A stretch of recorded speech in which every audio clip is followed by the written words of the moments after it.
बताएं सेठी साहब, आज क्या कॉम्बिनेशन है दोनों कैश के stocks? Good afternoon Anil ji, good afternoon Deepanshu. नहीं, आज अनिल जी एक कैश का स्टॉक और एक फ्यूचर्स का स्टॉक।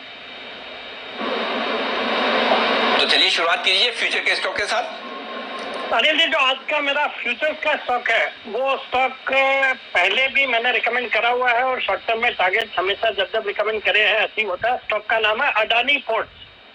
ये स्टॉक भी पिछले कुछ दिनों से बाजार को अंडर परफॉर्म कर रहा है और आज इसमें अपने निचले लेवल से एक रिकवरी शुरू हुई है।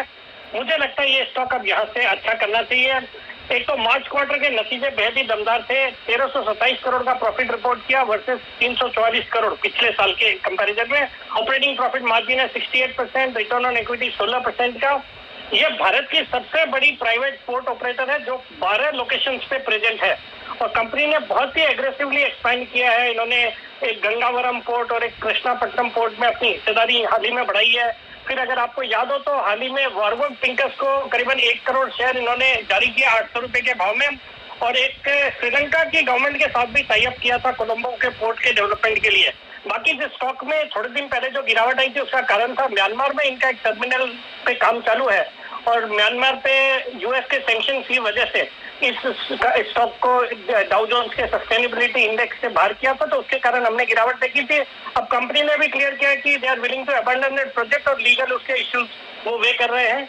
तो ऑल एक फंडामेंटल बहुत ही अच्छा है और फिर इसके अंदर अडानी लॉजिस्टिक्स का भी कारोबार है जो कि एक बहुत ही बड़ा लॉजिस्टिक्स का कारोबार है और लॉजिस्टिक्स शेयर आजकल बिल्कुल फोकस में है। तो ऑल ये 780-81 के लेवल पे स्टॉक में खरीदारी करने की सलाह है और मेरा शॉर्ट टर्म में 825 का टारगेट है, 760 रुपए का स्टॉप लॉस है।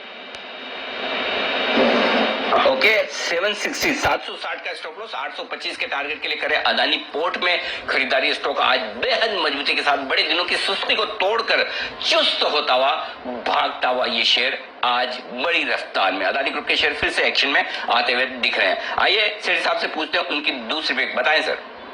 अनिल जी, जो दूसरा स्टॉक है वो कैश मार्केट का स्टॉक है और एक छोटी प्राइस वाला स्टॉक है। हालांकि अच्छा मार्केट कैप है 5,500 करोड़ का। कंपनी का नाम है इन्फीबीम एवेन्यूज जो कि अभी 42 रुपए के लेवल पे ट्रेड करता है।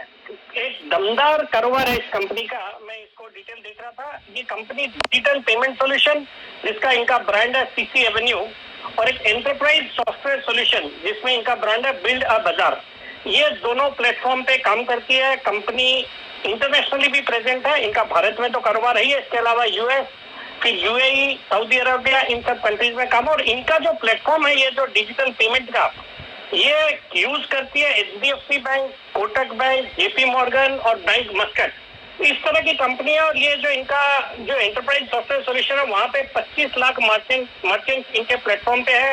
रोज के 2000 मर्चेंट्स ऐड होते हैं और इस तरह के स्टॉक का हमको पता है कि वैल्यूएशन कुछ भी होता है। और ये कंपनी ने कल अपने तिमाही नतीजे पेश किए मार्च क्वार्टर के, बहुत ही दमदार नतीजे थे। 32 करोड़ का प्रॉफिट और वर्सेस 12 करोड़ था क्वार्टर ऑन क्वार्टर पिछले क्वार्टर में और 17 करोड़ था पिछले साल, जिसके सामने 32 करोड़ का प्रॉफिट। एफआईआई की अराउंड 6.1% हिस्सेदारी है। और कल इन्होंने एक अनाउंसमेंट करा कि इन्होंने रिलायंस जियो के साथ उनके जियो प्लेटफॉर्म के साथ टाई अप किया है और एक इन्होंने आरबीआई के पास एक एप्लीकेशन डाली है रिटेल पेमेंट लाइसेंस के लिए और उसमें किसके साथ रिलायंस जियो है, फेसबुक है और गूगल है। इन तीनों के साथ मिलकर एक न्यू अम्ब्रेला एंटिटी के लिए अर्जी डाली है जो कि रिटेल पेमेंट लाइसेंस के लिए अपनी सब्सिडियरी है सो हम भारत डिजिटल पेमेंट उसके साथ उसके नाम से। अगर इस तरह का कुछ लाइसेंस मिल जाता है तो फिर तो मैं इस स्टॉक पे बहुत मल्टीबैगर रिटर्न्स की उम्मीद करूंगा। और इसके अंदर इन्होंने एक 2018 में एक कंपनी इंस्टेंट ग्लोबल पेटेक में हिस्सेदारी खरीदी जिनका गो पेमेंट नाम से पेमेंट गेटवे है जैसे पेटीएम है। और आज इस स्टॉक को पिक करने के पीछे भी कारण है कि पेटीएम की आज बोर्ड मीटिंग है जिसमें वो $3 बिलियन का एक आईपीओ का प्लानिंग कर रहे हैं। तो जब जिस तरह के वैल्यूएशन पेटीएम को मिलेंगे अगर वैसे देखेंगे तो ये स्टॉक तो कुछ भी हो सकता है। तो ये शॉर्ट टर्म में मेरे इसमें 55 रुपए के टारगेट है, बट मेरा मानना है इस स्टॉक को कुछ क्वांटिटी लॉन्ग टर्म के लिए बिल्कुल रखना चाहिए। मुझे याद आता है टानला प्लेटफॉर्म्स करके जो आजकल स्टॉक 900 रुपए पे चल रहा है, 3-4 साल पहले टानला सॉल्यूशंस नाम होता था, 40-45 की भाव थे और वो भी ये टेलीकॉम मोबाइल मैसेजिंग के कारोबार में थी। मैंने तब उसको आइडेंटिफाई करा था। आज 900 रुपए के भाव है 4 साल बाद।